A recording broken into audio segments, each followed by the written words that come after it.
আমার বউ আর আমার বাচ্চা ছিল, আমি বাইরে বেরিয়েছিলাম ভাই একটু ফেরি দেখার জন্য যে ফেরি আসতেছে নাকি। আর ওর মধ্যে ফেরি টান দিছে গাড়ি, আমার সামনেই পড়ছে ভাই। মেয়ে আছে না? আপনার নাম কি? প্রথম গাড়ি রানিং এ টান দিচ্ছে ফেরি তোলার লেগে, তোলা দেওয়ার পরে গাড়ি ব্রেক খুলে গেছে। ব্রেক খোলার কারণে এই গাড়িটা এখান দিয়ে বাজার মানে চেষ্টা করছিল, মানে ড্রাইভারে খুব মানে কাছাকাছি করছিল যে বাজার লেগে তুমি বাজে নাই অতিরিক্ত না করার কারণে ফেরি ডাইরেক্ট উল্টে মানে এবার নিষ্পেল নামছে, নিষ্পেল নামে আটা উল্টানতেছে, উল্টান দেওয়ার পরে মনে করলেন যে এইভাবে মনে করলেন আস্তে আস্তে তলায় গেছে। আসার পরে বাসটা ব্রেক ফেল করছে, ব্রেক ফেল করে মানে আপনার ড্রাইভার পারলে কিন্তু আপনার যে কোনো সাইড নিয়ে একটাই করতে পারতো, ড্রাইভার লাফ দিয়ে নামে গেল পল্টনের উপরে। নামার পরে গাড়িটা পানিতে চলে গেল। তারপরে জীবিত আপনার 7 জন লোক উঠে হয়েছে, আর মৃত আপনার 4-5 জন লোক উঠে হয়েছে।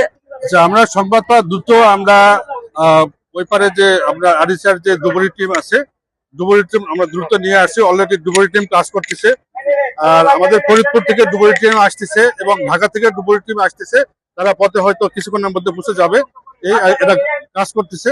আমরা দেখি 5-7 জনের মতো উদ্ধার হয়েছে, যারা প্রথমে উপরে যারা ছিল তারা উদ্ধার হয়েছে। বাদ বাকিটা সব বাসের মধ্যে ছিল। বাসের নাম সৌহার্দ্য বাস।